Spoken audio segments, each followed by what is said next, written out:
जाति जनगणना कराने की घोषणा के बाद एआईएमआईएम प्रमुख और लोकसभा सांसद असदुद्दीन ओवैसी ने अपनी पहली प्रतिक्रिया दी है। उन्होंने कहा कि केंद्र सरकार द्वारा आगामी जनगणना में जातिगत आंकड़ों को शामिल करने की सहमति एक अहम और लंबे समय से लंबित कदम है। ओवैसी ने कहा कि इसकी तत्काल जरूरत थी और कई सामाजिक समूहों की वर्षों से उठाई जा रही मांग रही है। मैंने भी 2021 में संसद में इसकी मांग की थी। ओवैसी ने केंद्र के इस निर्णय का स्वागत करते हुए कहा कि इससे नीतिगत निर्णयों में पारदर्शिता आएगी और समाज के हाशिए पर खड़े वर्गों को उचित प्रतिनिधित्व सुनिश्चित हो सकेगा। मैडम देखिए, आप लोग स्टडी करके आइए।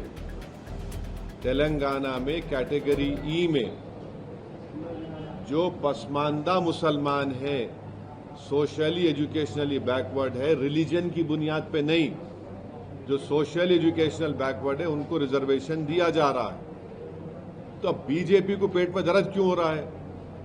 भाई आप खुद पसमानदा मुसलमान बोल रहे हैं ना, तो उस पसमानदा मुसलमान को ही तेलंगाना और आंध्र प्रदेश में मिल रहा है। अब जो बीजेपी के नेता बोल रहे हैं तो आप जाके खत्म करो ना आंध्रा में, आप तो पावर में है, वहां पे आप तो पावर शेयर कर रहे। बेशर्मी की हद है। जहां आपको मलाई गुलाब जामुन मिल रहा है वहां पे आपका मुंह बंद हो जा रहा, मुंह में दही जम जा रही। आप आंध्रा में पावर शेयर करना, चंद्रबाबू नायडू को बोलो खत्म करो बोल के।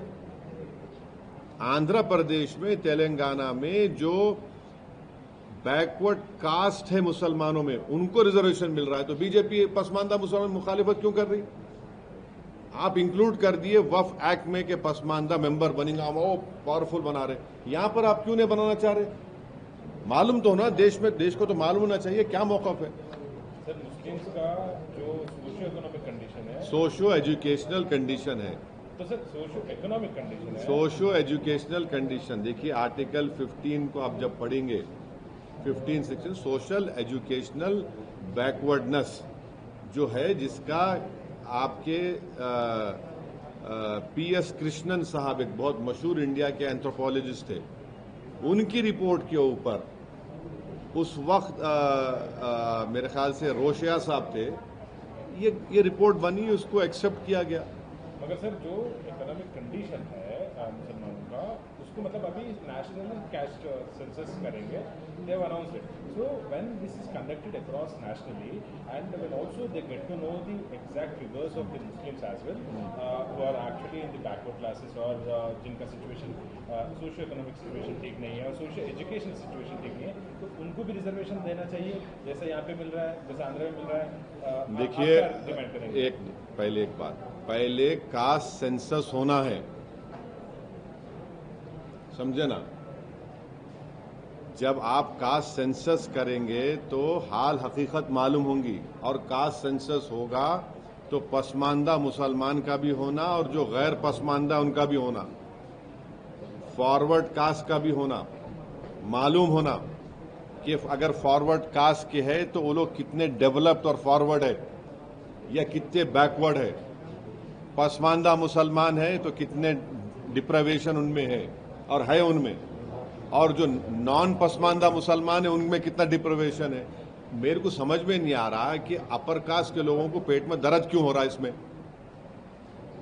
आप अपनी तकलीफ को, पेट के दर्द को, सर के दर्द को आप लाके मुसलमानों पे डालना चाह रहे, मत करिए। आपके सर का दर्द का इलाज आप खुद करिए।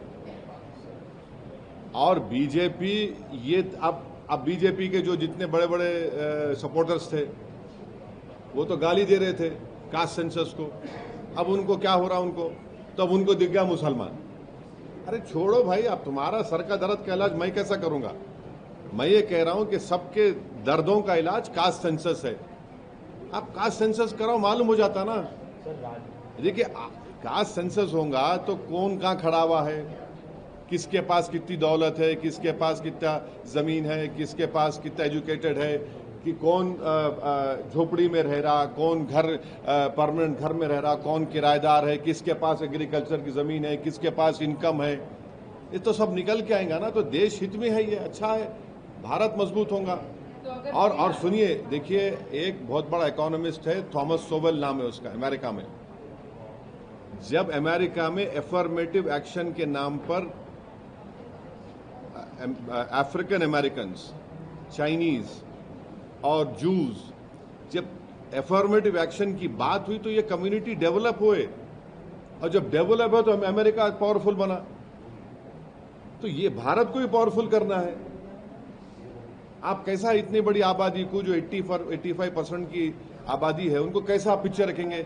आपको डेटा तो मालूम करना पड़ेगा ना। डेटा मिलेगा तो आप पॉलिसीज बनाएंगे, पॉलिसी बनाएंगे तो देश का फायदा होगा। आपको बस डेटा ही नहीं है तो, और ये भी मालूम होगा कि वो बैकवर्ड कास्ट में बाज ऐसे कास्ट भी है जो हर चीज खा ले रहे, दूसरों को नहीं मिल रहा। तो ये विन विन सिचुएशन है सबके लिए। सर, जैसा तेलंगाना में बैकवर्ड क्लासेस में मुस्लिम, जो बैकवर्ड मुस्लिम्स है बैकवर्ड क्लासेस में मिला है, वैसा मिलाना चाहिए था क्या? भी मेरा सवाल था। अरे सुनिए, पहले डेटा आ जाने दीजिए। जब डेटा आएगा तो आप इतना मुतमईन रहिए, जब डेटा आ जाएगा तो पूरे देश को मालूम हो जाएगा कि किस तरीके से 85% पॉपुलेशन को, उनको इंजस्टिस उनसे हुई, कैसे उनको हिंदू मुस्लिम के झगड़ों में मिलाकर उनको पीछे रख दिया गया, कैसे उनका एक्सप्लॉयटेशन हुआ। तो ये सब चीजें मालूम होंगी ना। पहले तो कास्ट सेंसस तो होने दीजिए। आप लोग भाई, कास्ट सेंसस तो जरूरी है ना। सर, तेलंगाना में कास्ट सेंसस हुआ, 50 दिन में 3.54 करोड़ लोगों का यहाँ पर डेटा हाँ, लिया गया, लेकिन 56.34 ओबीसी पॉपुलेशन है। और आगे का एक्शन प्लान तेलंगाना, अरे भाई, उन्होंने रेजोल्यूशन, असेंबली में रेजोल्यूशन पास करके बोल दिए कि 42% बीसीस को रिजर्वेशन दो आप। अब गवर्नमेंट ऑफ इंडिया को क्या करना है।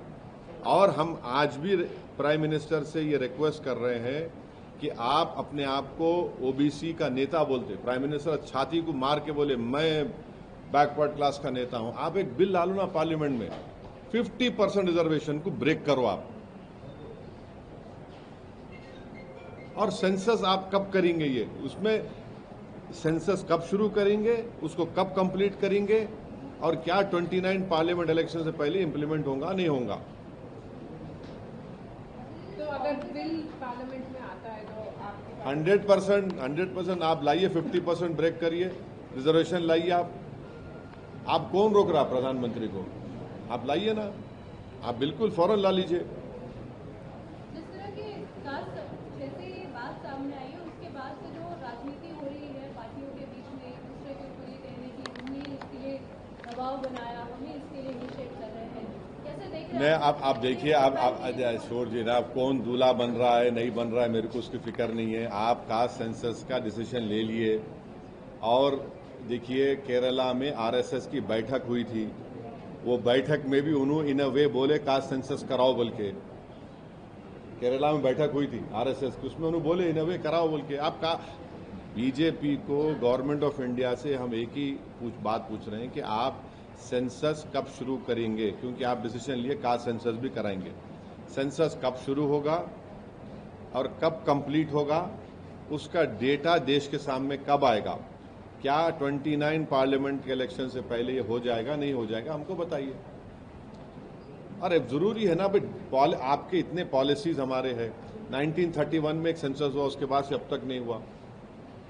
मंडल की खाली रिपोर्ट पे हो रहा है। आपके पास मालूम तो होना ना कौन कहाँ खड़ा हुआ है, कौन कितना पसमानदा है, कौन कितना पिछड़ा है, किसमें कम पढ़े लिखे लोग हैं, किसमें किसके पास जमीन नहीं है, किसके पास इनकम कितनी है, कौन किराए के घर में रहता, किसके पास जमीन नहीं है एग्रीकल्चर की, ये सब मालूम होगा ना। इसमें वो क्या बात है। मगर हम यही बोले कि टाइम लाइन दीजिए प्लीज आप।